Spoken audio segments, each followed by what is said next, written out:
আসসালামু আলাইকুম রহমতুল্লাহ। কেমন আছেন সবাই? আশা করি আল্লাহর রহমতে সবাই ভালো আছেন, সুস্থ আছেন এবং সবাই নিরাপদে আছেন। তো এনটিএসসি চতুর্থ গণবিজ্ঞপ্তিতে যে সকল ভাই বোনেরা প্রাথমিকভাবে সুপারিশপ্রাপ্ত হয়েছেন, আপনাদের জন্য অনেক অনেক বড় একটি সুখবর থাকছে আজকের ভিডিওতে। তো যারা ভিডিওটি প্লে করেছেন সবার কাছে রিকোয়েস্ট সম্পূর্ণ দেখবেন, আর যারা আমার চ্যানেলে নতুন প্লিজ চ্যানেলটি সাবস্ক্রাইব করে পাশে বেল আইকনে ক্লিক করে দিবেন। তো যারা দীর্ঘদিন যাবৎ কয়েক মাস যাবৎ অপেক্ষা করছেন যে চূড়ান্ত সুপারিশের জন্য কবে নাগাদ আপনাদের চূড়ান্ত সুপারিশটা হবে, তো আপনাদের জন্য যে সুসংবাদটা আজকে নিয়ে আসলাম সেটা হচ্ছে আপনাদের চূড়ান্ত সুপারিশের অনুমতি চেয়ে শিক্ষা মন্ত্রণালয়ের কাছে অনুমতি চেয়েছেন কিন্তু এনটিএসসি। এখন শিক্ষা মন্ত্রণালয় অনুমতি দিলেই কিন্তু আপনাদের চূড়ান্ত সুপারিশটা করা হবে। তো অবশ্যই এই সংবাদটা শোনার পরে আপনারা অনেক খুশি হয়েছেন যে এখন একটা মোটামুটি ধারণা পাওয়া যায় যে আসলে চূড়ান্ত সুপারিশটা হতে যাচ্ছে। এখন শিক্ষা মন্ত্রণালয় অনুমতি দিলেই চূড়ান্ত সুপারিশটা হয়ে যাবে। তো যারা প্রাথমিকভাবে সুপারিশপ্রাপ্ত হয়েছেন, আপনাদের সবার জন্য অনেক অনেক শুভকামনা যে আপনারা সবাই সুপারিশপ্রাপ্ত হবেন। তো এখানে 28,000 প্রার্থীর জন্য সুপারিশ চাওয়া হচ্ছে, যে যারা প্রাথমিকভাবে সুপারিশপ্রাপ্ত হয়েছেন তাদের মধ্য থেকে 28,000 প্রার্থীর চূড়ান্ত সুপারিশ শিক্ষা মন্ত্রণালয়ের কাছে চাওয়া হয়েছে। তো এখানে একটু সমস্যাও আছে, সেটা হচ্ছে যে আমরা জানি যে রিটটি করা হয়েছিল আদালতে, সেই রিটের নিষ্পত্তি না হওয়ার কারণে কিন্তু এখন পর্যন্ত নিশ্চিত করে বলা যায় না যে কবে নাগাদ চূড়ান্ত সুপারিশ করা হবে। তবে এই রিটটা নিষ্পত্তি হওয়ার পরেই এনটিএসসি কিন্তু ফলাফলটা প্রকাশ করবেন।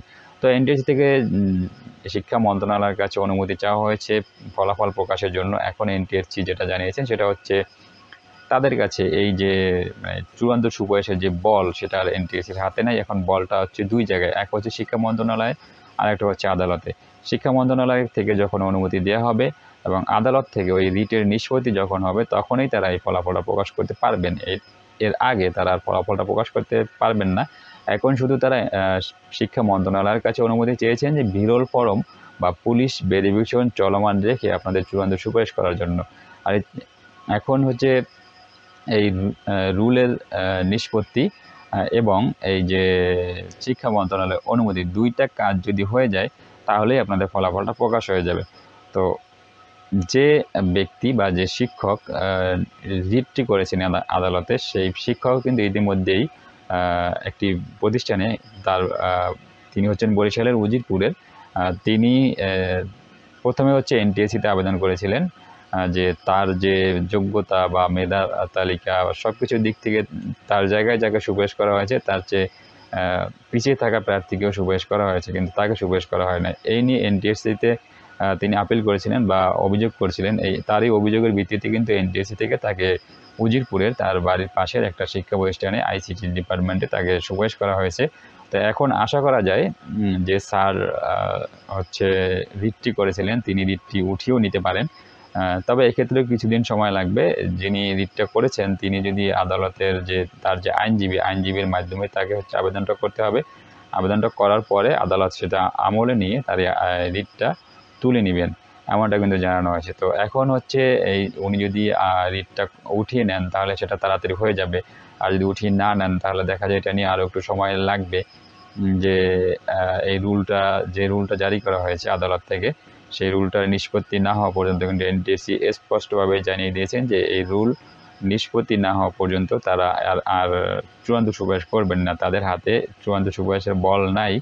এখন দুইটা জায়গা থেকে যখন অনুমতি মিলবে, এক হচ্ছে শিক্ষা মন্ত্রণালয়, দ্বিতীয় হচ্ছে আমাদের যে হাইকোর্ট থেকে যে রুলটা জারি করা হয়েছে বা রিটটা করা হয়েছে, এই রিটের যে নিষ্পত্তি এটা হওয়ার পরেই চূড়ান্ত সুপারিশটা করা হবে। তো নির্দিষ্ট করে কিন্তু এনটিএসসি কিছু বলতে পারে না যে কতদিনে চূড়ান্ত সুপারিশটা হবে, এরকম কিছু জানায়নি। তারা শুধু এতটুকুই জানিয়েছে যে মন্ত্রণালয়ের অনুমতি এবং যে রুলটা জারি করা হয়েছে বা যে রিটটা করা হয়েছে, এই রিটের নিষ্পত্তি, এই দুইটা কাজ সম্পন্ন হলে তারা চূড়ান্ত সুপারিশটা করবেন। এখানে আরেকটি বিষয় আপনাদের জানিয়ে রাখি, সেটা হচ্ছে আপনাদের যে বিরল ফর্মগুলো ইতিমধ্যে যেগুলো জমা দেওয়া হয়েছে, সেই বিরল ফর্মগুলো ইতিমধ্যেই মাধ্যমিক উচ্চ শিক্ষা অধিদপ্তরে পাঠানো হয়েছে। আর যারা ভুল করছেন বিরল ফর্মে, তাদের ফর্মগুলো এখন পর্যন্ত পাঠানো হয়নি।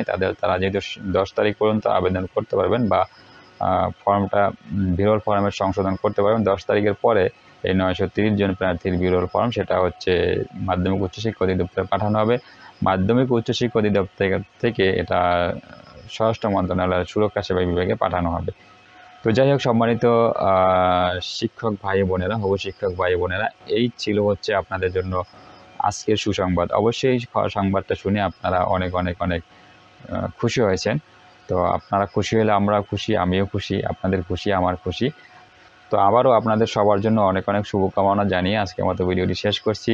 ভিডিও ভালো লাগলে অবশ্যই লাইক, কমেন্ট এবং বেশি বেশি শেয়ার করে দিবেন। সবাই ভালো থাকবেন, সুস্থ থাকবেন এবং নিরাপদে থাকবেন এই প্রত্যাশায়। আল্লাহ হাফেজ।